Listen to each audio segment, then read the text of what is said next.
Who's going to be in? Who's going to be out in this AFC playoff picture after Week 18? Welcome back to Mic Drop Sports, everybody. I'm Jason. Let's dive into this AFC playoff picture. In one of the biggest weekends in recent memory for the NFL, everything has shaken out to be just exactly what they want. So many teams vying for position.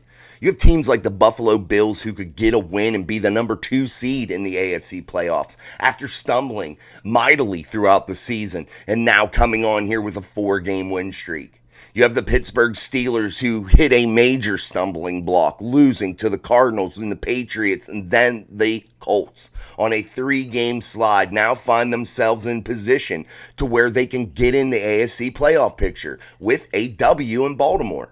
Yes, they need some help by either the Jaguars or the Bills losing. But there is a scenario to where the Steelers could get in with a loss in Baltimore. You would need a Jacksonville loss and a Denver Broncos win.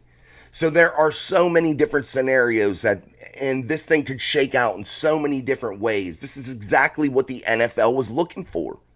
When they make these schedules, when they plan these seasons out, this is the perfect storm for the NFL. There's going to be weather involved in certain games that's going to play a big role in the outcome. Probably in the Steelers and Ravens game, you could have some weather that could dictate some of the pace of play, some of the plays that they're going to be able to run. If it's wet out there, if it's snowing out there, the pass games become anemic. Who's going to run the football? Who's going to win in the trenches?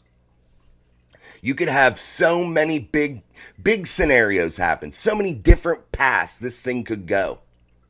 How is it going to shake out? Let's break it down a little bit. Let me give you my thoughts on how this thing is going to shake out. Let's start with the Pittsburgh-Baltimore game. My favorite team, your favorite team. The focus on this channel usually is the Steelers. We talk about other teams, but we talk about the Steelers 99% of the time right now, especially during the season. And the Pittsburgh Steelers, I think, are going to get a W today. I don't know if it will be a big-time win for the Steelers in terms of like a lot of points because the weather could play a role. But I picked them to lose earlier in the week. But now that the weather is starting to come into play, I like Jaylen Warren and I like Najee Harris better than what the Baltimore Ravens are going to have back there this week. I think with the way they're going to rest some players, I think the Steelers are going to be able to win in the trenches with their line. I think they're going to be able to dominate on the defensive front. And I just think it's going to play out better for the Pittsburgh Steelers if this becomes a running type game. I think that the Steelers are going to be able to dictate the pace of play.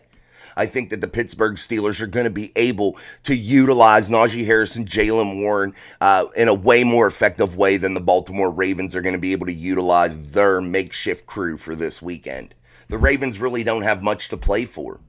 Yes, they have pride to play for, and they really want to knock the Steelers out. I'm damn sure of that. It's a divisional opponent, and if you're the Baltimore Ravens, you don't want these divisional opponents in there. They could come in and beat you at any time. You don't want to face them in the playoffs, especially late in the playoffs, in the second round, in the championship game. You don't want to have that burden of playing a divisional foe. You have the Cleveland Browns that are inside this playoff bracket already secured, ready to go for next week. And boy, they look dangerous too. They have a very good defense, and Joe Flacco's leading them. Then you have the Pittsburgh Steelers who are starting to get hot at the right time with Mason Rudolph. Mason Rudolph, yes, he's been a third-string quarterback all year, but he's put up pretty damn good numbers here in the last 2 weeks. I've knocked Mason throughout the season because he's the third-string guy, and people were calling for him, and I said that he's a third-stringer for a reason.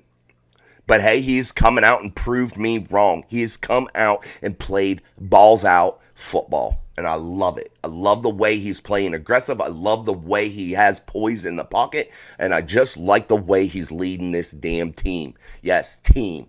Mason Rudolph seems to have the troops rallying behind him. And that is something you're looking for as you move into these playoff races. You want a tight-knit group. That's exactly what you're looking for. You're not looking for individuals. You're looking for a leader, a guy that can just get this team going. The defense can look at Mason and know, hey, man, this guy can score points. He will throw the football. He will stay in the pocket. He will give these receivers opportunity to run after the catch.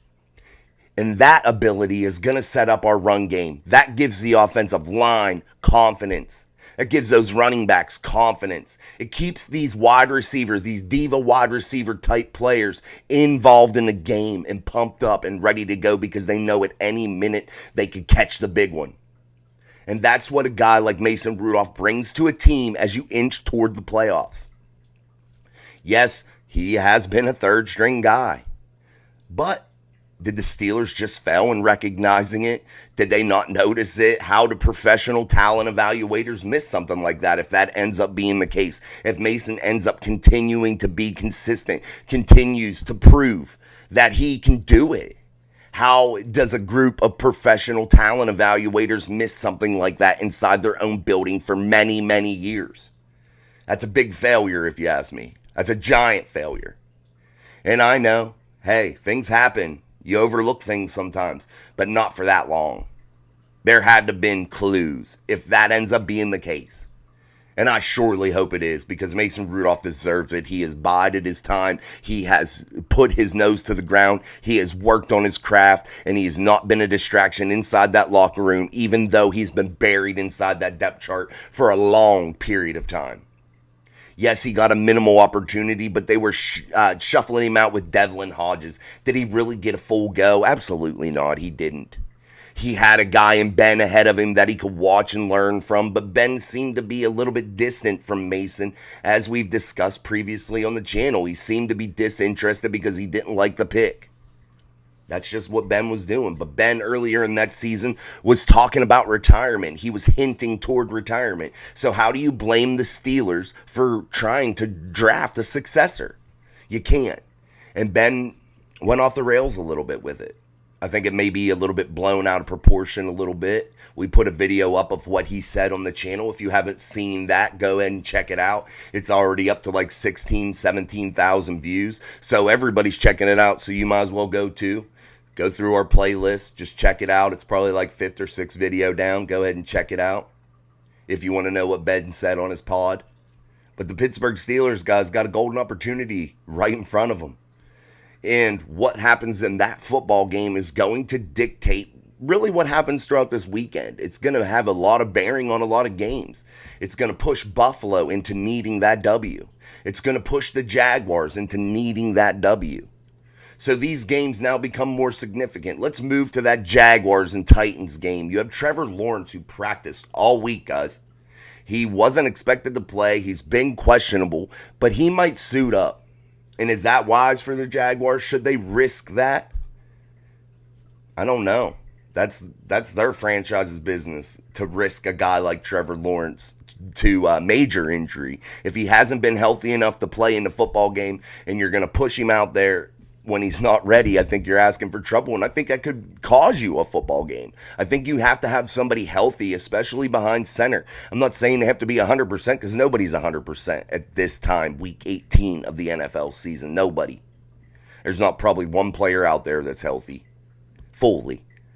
So if you have a 90% Trevor Lawrence, okay, wheel him out there. But if he's down there 60, 50%, you can't risk it if you're the Jacksonville Jaguars. The guy is your future. He is the franchise guy. He is the guy that you're going to lean to for many, many years, and you're going to have more opportunities. And is it worth risking it for one season?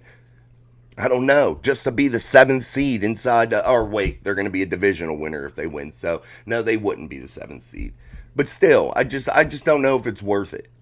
What if he gets hurt in this game and then you do end up making the playoffs? Then you don't even have him for the playoffs. It's kind of worthless. Maybe you should just get out there and let it flow with your backup and just see how it goes and hope for the best and then let Trevor get healthy. I hate to see a guy's career get ruined over one game, one part of a season. I know it's for a playoff spot, but are the Jaguars really positioned to win a Super Bowl right now? I don't think they are. Their record shows me that they're not right now, and I don't think they're hot going into the playoffs. I felt like they were hot earlier in the year, but I don't think they're at that stage right now. I think there's other teams that could do better in the playoffs other than the Jacksonville Jaguars. But when we talk about this football game, the Tennessee Titans seem to be fired up. Mike Vrabel absolutely pissed off at reporters for talking about just losing and laying down and dying. And I don't think the Titans are going to come out like that. I think they're going to come out fired up. This could potentially be Derrick Henry's last game as a Tennessee Titan. That should probably mean something. We'll see. The Titans are fighting for just some recognition inside this division that they're not quitters. They're fighting for a little clout inside the division. Like, hey, the Titans they're about it, dude. They're not about losing. They had some miscues this season, but they're fighting for that reputation. They're fighting for it. And I think Vrabel is going to have that group ready. I think they're going to come out, and I think they're going to really kick ass, guys. I really do. And that's the game that I like the Steelers to get in with. I think the Pittsburgh Steelers do end up winning in Baltimore if the weather plays a role. And then that's where I think the Steelers get in, is tomorrow when the Jaguars lose to the Tennessee Titans. And I think that will put the Jaguars completely out of the playoffs.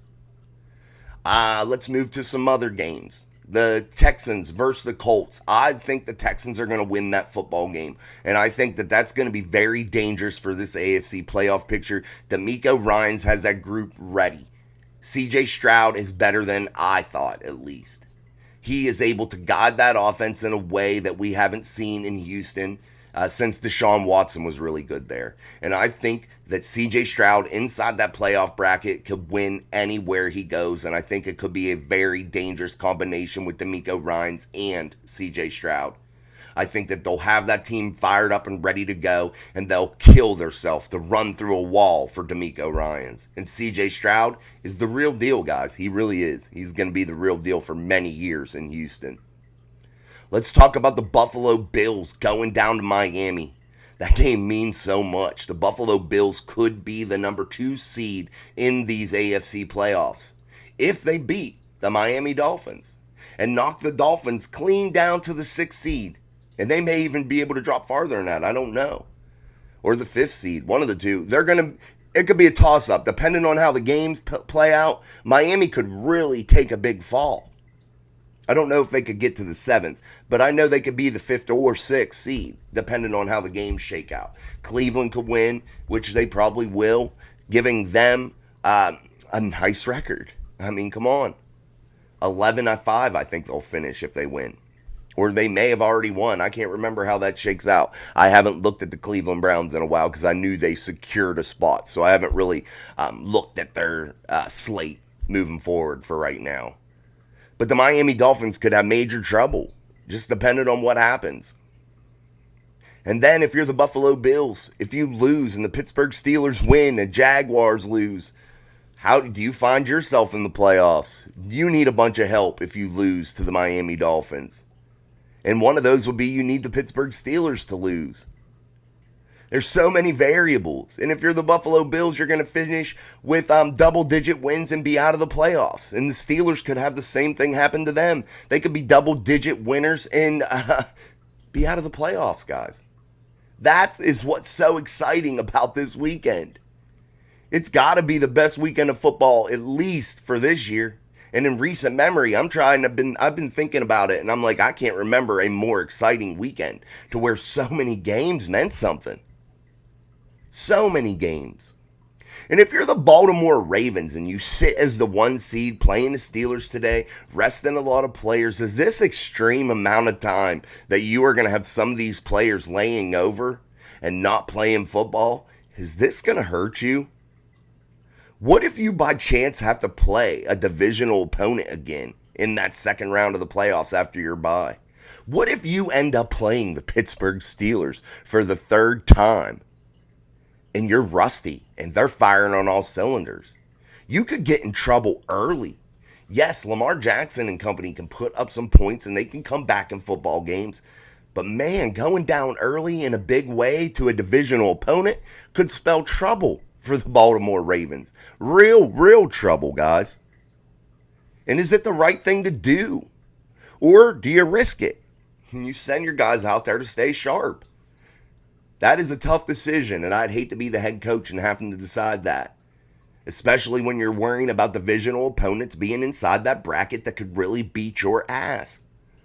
And it's not because they're a better team than you on paper. It's not because they've been a better team than you on the field all season. It's because they are familiar with you and they can game plan and scheme a lot better than other teams that haven't seen you or haven't seen you much. I'm telling you, it could be a problem. And that goes for anybody. It could be a problem for the Steelers or the Browns if they get in. And it could be a problem for the Baltimore Ravens if they have to see the Miami Dolphins again. I know they blew them out, but they could come up with a way better game plan. It's the NFL. Everybody's good. This could be one of the more exciting playoff races that we've seen in quite some time. The closeness of how good these teams are, how tight the race is. It's something special, guys. And savor this moment. I hope our team gets in. I hope the Steelers make it.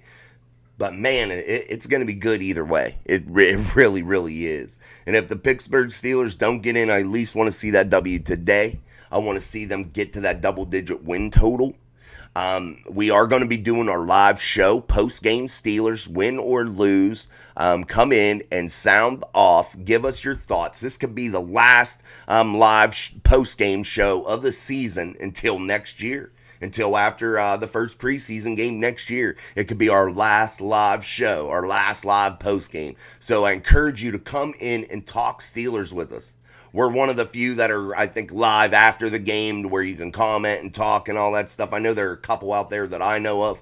But come with us and join us, man. We have good conversation. Guys that comment, super good thoughts. And it's pretty cool, man. Guys really know how to do it here at Mike Drop Sports. I got scolded yesterday too, guys. I meant to tell you, well, not scolded, but I commented on DK Pittsburgh Sports on the Ramon Foster show. I commented that you can't teach poise in the pocket. And I said, that's something you either have or you don't have. And I said, Mason now has it. And I stand behind that. He said that I contradicted myself with that, which maybe I did. If I'm wrong, I'm wrong. I don't know what you guys think, but I just think that that's a trait you can't teach. And I'm not saying that anybody taught him. That's why he now has it. I just think that he became more comfortable. And I think that that's something that just has to click in that quarterback's head. So I don't necessarily think that I contradicted myself. But that's just my thoughts. You guys sound off. Tell me what you guys think. Is that a trait that you can teach inside this NFL at this level? Can you teach poise and comfortability? Or is that something that you just have to acquire over time and being comfortable and just teach yourself kind of deal? I don't think a coach can breathe that into you. I mean, maybe he can, but I don't know. You guys tell me what you guys think about that situation and Mason Rudolph and his development thus far. I just don't think he's gotten the amount of work as the other quarterbacks. So I find it hard for anyone to have taught him that. He hasn't had the reps. He hasn't had the time as much as the other two quarterbacks in the room. I mean, that's reality. But guys, yeah, that's just my thoughts on Mason Rudolph. Again, you sound off in there. I love DK's work, and I'm not like mad that he said that I did that, but you know, it is what it is. I didn't want to contradict myself with my thoughts, but if I did, I did. And again, I love DK's stuff, and I'm sure you all watch it. So go ahead and watch Ramon Foster's show. That's a cool ass show. They do answer your questions at times. There's a lot of people in there trying to get their questions answered. So when they do read your stuff, that's pretty cool. So, yeah, you know, go over there and check it out. Again, I ain't salty about it. I just wanted to know what you guys' thoughts were. So let me know. We're going to sign off today. The game is at 4:30. I have a birthday party to take my kid to from 2:30 to 4:30, and it is across town about 15 minutes away. And I think he's going to be super pissed off at me in case my wife can't take him. If my wife does end up taking him, perfect. But if she can't take him, he is going to have to leave that party 15 minutes early. And you know how kids are, especially little kids, 10 and under kids. He might rip my head off. But it's Steeler football, bro. And it's playoff football. 15 minutes of a birthday party, we just can't do it. So hopefully my son doesn't get too mad at me today. Hopefully we're able to make it back on time for kickoff, because I would hate to miss any parts of that game. But yeah, the things we do for our kids. But it was supposed to snow. All it's doing is raining. At least when I came down here to record the podcast, it was raining. So I don't think we're going to get much snow. At least here, right on the border of Pennsylvania, here in Morgantown, West Virginia. That's where we are, and it didn't look like we were getting any real significant snowfall. But maybe that changes later in the day and maybe changes my travel plans in terms of birthday parties and things of that nature. But anyway, guys, this is Mike Drub Sports. I'm Jason. Put your thoughts in the comments. Let's have an awesome game. Let's hope for the best for the Pittsburgh Steelers and cross our fingers they have enough help to get inside this AFC playoff picture and enjoy these playoffs. This is one of the rare moments to where the teams are so close and there's so many good games on the slate just to watch football all weekend. And if you enjoy football, this is going to be one of your better weekends of the year, in my opinion, in quite some time, actually. So until next time, I'm Jason. This is Mike Drop Sports. Peace.